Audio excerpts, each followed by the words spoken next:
Hi everyone, welcome to Question AI video. 13.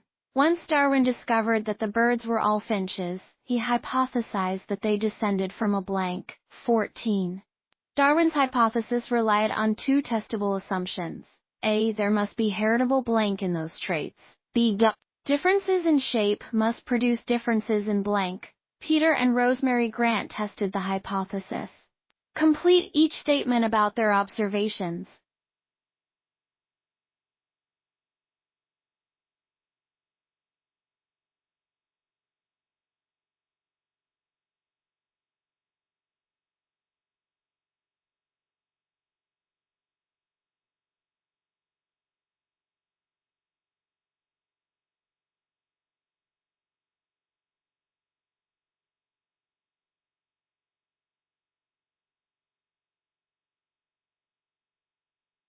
They recorded which birds died or migrated.